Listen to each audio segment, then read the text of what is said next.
Hello friends, இந்த video எதை பற்றியது அப்படின்னு சொன்னாக்க, நம்ம இப்போ மீடியாவில் ரொம்ப ஹாட் டாப்பிக்காக போயிட்டுருக்கிறது வந்துட்டு செல்ஃப் ரெஸ்பெக்ட் அப்படின்றது ஒரு டாபிக்.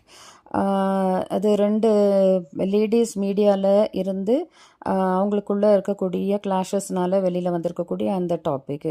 ஓகே, ஸோ இது மீடியாவில் மட்டும்தான் இருக்கா அப்படின்னா இல்லை, எல்லா இடத்துலையும் இருக்குங்க, எல்லா நிறுவனங்களையும் இருக்குது.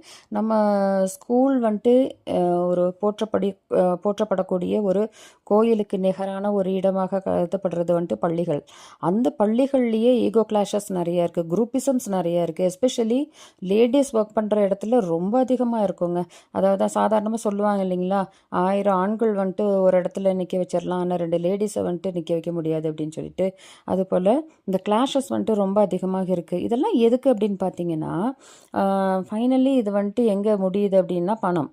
அந்த பணத்தோட மதிப்பு பார்த்திங்கன்னா எல்லாருக்கும் இப்போ அதிகமாக தெரியுது. முன்ன தான் அது காசுனா என்னன்னு தெரியாமல் இருந்தது. ஆனால் இப்போது ஒவ்வொரு சின்ன பிள்ளைகள்லேருந்து பெரியவங்களுக்கு வரைக்கும் அந்த மதிப்பு தெரியுது. அந்த தக்க வச்சுக்கணும், நமக்கு அந்த பணம் வந்துட்டு தக்க வச்சுக்கணும், எப்படினாலும் அதை வர வச்சுக்கணும் அப்படின்ற ஒரு மனப்பான்மையில் அவங்க எல்லாருமே செயல்படுறாங்க.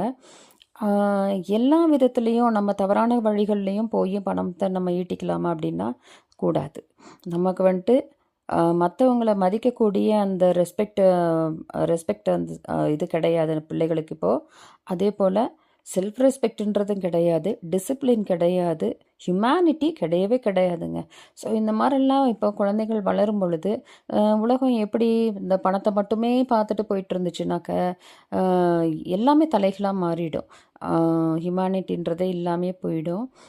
ஸோ நம்ம குழந்தைகளுக்கு வந்துட்டு பணத்தை விட மற்ற விஷயங்கள், நம்மளுடைய சுயமரியாதை, தன்னம்பிக்கை, மற்றவர்களை மதிக்கும் குணம், மனிதத்தன்மை, இதையெல்லாம் வந்துட்டு நம்ம கட்டாயம் பிள்ளைகளுக்கு சொல்லி வளர்க்கணும். ஆனால் சில வீடுகளில் பெரியவங்களே அதை மதிக்கிறது கிடையாது. ஸோ நம்ம வந்துட்டு எப்படி வேணாலும் சம்பாதிக்கலாமா அப்படின்னு சொல்லிட்டு பார்த்தோம் அப்படின்னாக்க அது கூடாது அப்படின்னு நம்ம பிள்ளைகளுக்கு சொல்லித்தரணும். ஏன்னா ஒரு காலம் வரைக்கும் நம்ம வந்துட்டு எப்படி வேணாலும் சம்பாரித்த பணம் நம்ம செலவு பண்ணிவிட்டு ஜாலியாக இருக்கலாம்னு தோணும். ஆனால் மனசாட்சின்னு ஒன்று இருந்துச்சுனாக்க ஒரு காலத்தில் அதை பற்றி நம்ம மனசை கேள்வி கேட்கும், நம்மளையே கேள்வி கேட்கும், இந்த விதத்தில் நம்ம பண்ணது சரியா அப்படின்னு சொல்லி. அந்த சமயத்தில் நம்ம ட்ரூத்ஃபுல்லாக இருக்க முடியாது.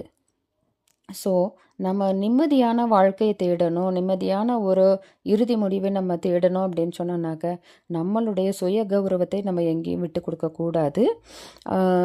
ஸோ நம்ம வரக்கூடிய ஜெனரேஷன்ஸ் எல்லா குழந்தைகளுக்கும் நம்ம நல்ல பண்புகளை சொல்லி வளர்க்கணும், திருக்குறளை படிக்க சொல்லணும். திருக்குறள்னால் என்னன்னு கேட்குறாங்க, அந்த அளவுக்கு இருக்காங்க இல்லை இந்த காலத்து பிள்ளைகள். ஸோ நல்ல பண்புகளை எல்லாம் கொஞ்சம் ஊட்டி வளர்க்கணும். இந்த வீடியோ உங்களுக்கு பிடிச்சிருந்துச்சுனாக்கா லைக் பண்ணுங்கள், ஷேர் பண்ணுங்கள், சப்ஸ்கிரைப் பண்ணுங்கள். மீண்டும் சந்திப்போம்.